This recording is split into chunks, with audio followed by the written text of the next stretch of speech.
کیا تھا جماعت اسلامی کے ادارے میں، میں 2 ڈھائی سال تھا، درس دیا، اتحاد و اتفاق کی بات کی، اور میرے ایک دوست نے مجھ سے کہا تھا کہ تم خاموش رہنا، میں پیچھے بیٹھ کے خاموشی تھا. تو اس کے بعد جو ہے وہ ان کے ایک وہ ان کا طریقہ ہے نا، درس قرآن، مطالعہ، حاصل مطالعہ اور فلاں اقتباس کا مطالعہ. تو بہرحال وہ جو تحریکی آیت جو بولتے ہیں، ان کے آیتوں میں بھی تحریکی اور غیر تحریکی ہے. کیا عجیب جہالت ہے. ان تتفرقوا فی، کیا ہے، ان اقیموا الدین ولا تتفرقوا فی والی آیت پر درس دیا کہ دین کو قائم کرو، اقامت دین، اور فرقہ فرقہ نہ بنو. اب فرقہ فرقہ نہ بنو، اتحاد ہونا چاہیے مسلمانوں میں، اور یہ ہے اس پہ لڑتے ہیں اس پہ لڑتے ہیں. تو اب وہ جب درس ختم ہوا تو اصلی ٹیچرز میں سے ایک آدمی نے سوال کیا کہ مسلمانوں میں اتحاد کیسے ہوگا؟ تو اب یہ ہانکنا شروع کیے. بولے کیا یہ لگا رکھا ہے کہ فاتحہ پڑھ سکتے کہ نہیں پڑھ سکتے، میلاد کر سکتے کہ نہیں کر سکتے، اور یہ کر سکتے کہ نہیں، سب ایک ہو جانا چاہیے، ان سب چیزوں کو چھوڑ دینا چاہیے. تو پھر مجھ سے نہیں رہا گیا، 2 3 سوال کے بعد ہی آیا تھا. میں نے کہا سر، یعنی جو دین قائم میں نے ان سے سوال کیا جو جواب دیے تھے، یہ بتائیے کہ اللہ تعالیٰ نے انبیاء کو جو دین قائم کرنے کا حکم دیا تو وہ دین کون سا ہے؟ تو ان کے کان کھڑے ہو گئے کہ یہ کچھ اعتراض کرنا چاہتا ہے. بولے آپ کہنا کیا چاہتے ہیں؟ میں نے کہا آپ نے بھی بیان کیا نا کہ دین قائم، کون سا دین؟ بولے کہنا کیا چاہتے ہو، کلیئرلی بولو.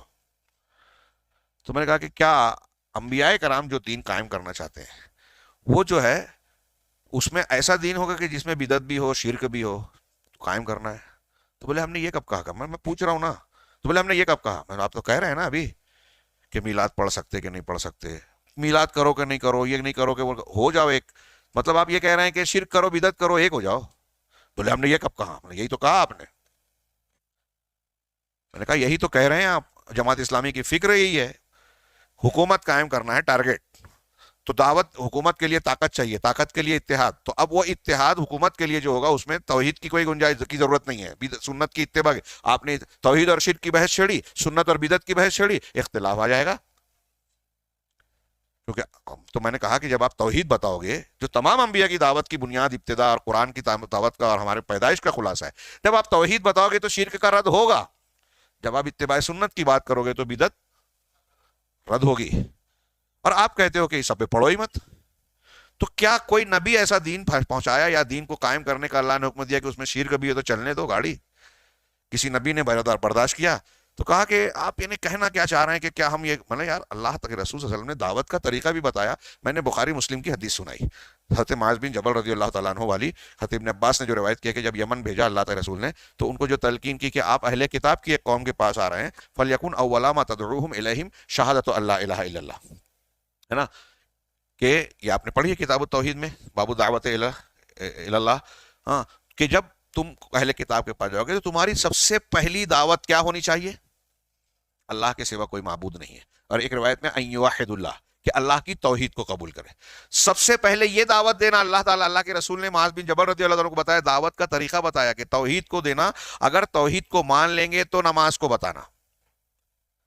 ہاں، یہ مانیں گے تو نماز کی باری آئے گی، نماز مانیں گے تو زکوٰۃ کی باری آئے گی. اس کا مطلب یہ کہ توحید نہیں مانیں گے تو نماز نہیں بتانا. یہ میں نے ان سے کہا. تو بیچ میں یہ گفتگو چل رہی ہے، بیچ میں اس میں سے ایک صاحب اٹھتے ہیں، ارے مولوی صاحب، مولانا چلیے اپن چائے پی کے آتے ہیں. میں نے کہا چلیے، میرا کام بھی ہو گیا ہے. وہ ایسا سمجھ رہتے کہ گڑبڑ ہو رہی ہے. ان کے ساتھ چائے پینے چلا گیا. تو راستے میں کہتے ہیں کہ آپ نے اس مسئلے کو امین رفع دین کے جیسے سمجھ لیا. تو میں اور غصہ ہوا کہ میں نے کہا یہ ہم اہل حدیث ہیں، کون سا مسئلہ کتنی اہمیت کا ہے اچھی طرح جانتے ہیں. اور میں نے کہا امین رفع دین کو آپ جس طرح حقارت کے ساتھ ذکر کر رہے ہیں، ہم اس کی تحقیر بھی برداشت نہیں کرتے، اس لیے کہ وہ رسول کی سکھا. میں کہاں حقارت کر رہا ہوں؟ کہا آپ وہی تو کہہ رہے ہو نا. اور میں نے کہا ہماری بنیاد توحید ہی ہے. اور ایک بات یہ میں آپ لوگوں سے کہوں گا کہ اس معاملے میں مولانا مودودی کی فکر سے متاثر ہو کر سید قطب نے اور شدت اختیار کی. جمعہ جماعت چھوڑ دی تھی انہوں نے، خارجیوں کی علامت ہے، سنیوں کے ساتھ نہیں کرتے. مسلمانوں کو کہا اہل کتاب کی طرح مان کے ان کا ذبیحہ کھا سکتے ہیں، صاحب کافر. مولانا مودودی کی فکر سے متاثر ہوئے تو میں نے ان سے کہا کہ آپ لوگ صرف حاکمیت اور حکومت میں توحید کی بات کرتے ہو، تمہارے اندر جگر نہیں ہے، بول نہیں سکتے. ہاں، توحید کی بات، یہ میں کوئی اپنی ذات کو پیش نہیں کر رہا ہوں آپ لوگوں کے سامنے، اللہ بچائے. ہاں، یہ سمجھانے کے لیے وہ میں پورا بیان کر رہا ہوں. میں نے کہا کہ یہ آپ کیسی بات کرتے ہیں کہ قانون صرف اللہ کا چلے گا؟ آپ کہتے ہو حکومت میں صرف قانون اللہ کا چلے گا، دوسرے کا نہیں، ہے نا؟ ٹھیک ہے، ہم بھی مانتے ہیں. لیکن یہ بولنے کا جگر صرف اہل حدیث کو ہے آج کی تاریخ میں. کہا وہ کیسے؟ کہا اس طرح سے کہ اہل حدیث یہ کہتا ہے کہ کسی بھی معاملے میں اللہ کے سوا کا کوئی قانون نہیں چلے گا. آپ بولتے ہو حکومت میں چلے گا، اور حکومت میں ہماری طاقت نہیں ہے، جہاں طاقت نہیں ہے وہاں بولتے ہو کہ ہمارا قانون نافذ کرو. اور جہاں طاقت ہے، قبر پرستی ہو رہی ہے، تقلید ہو رہی ہے، کئی جگہوں پر قرآن حدیث کے مقابلے میں بزرگوں کا، اماموں کا، مفتیوں کا، علماء کا، ماں باپ کا بنایا ہوا قانون چل رہا ہے، ان کے اجتہادات چل رہے ہیں، آپ کہتے ہو یہ بھی صحیح اور یہ بھی صحیح. تو جہاں آپ اصلاح کر سکتے ہو، اللہ اور رسول کے قانون کو نافذ کر سکتے ہو، سماج معاشرے اور گھروں میں آپ نہیں کر رہے ہو. آپ کی مسجد میں حنفیت شافیت کے نام سے چلے گا اللہ کے قانون کے مقابلے میں، ہاں؟ اور حکومت میں آپ بولتے ہو کہ صرف اللہ کا قانون چلے گا. تو سمجھ میں نہیں آتی بات. کتنا بڑا تضاد ہے. آپ کی توحید بہت محدود ہے. لا الہ الا اللہ کے معنی کو انہوں نے حاکمیت کی توحید میں سمیٹ دیا، وہ چاہے مولانا مودودی صاحب ہو، سید قطب صاحب ہو. میری بات سمجھ رہے ہیں؟ ہاں. لا الہ الا اللہ میں حاکمیت کی بھی توحید ہے، عبادات اور دوسرے اطاعت کی بھی توحید ہے، پورے زندگی کے تمام گوشوں میں توحید کو گھیرتی ہے.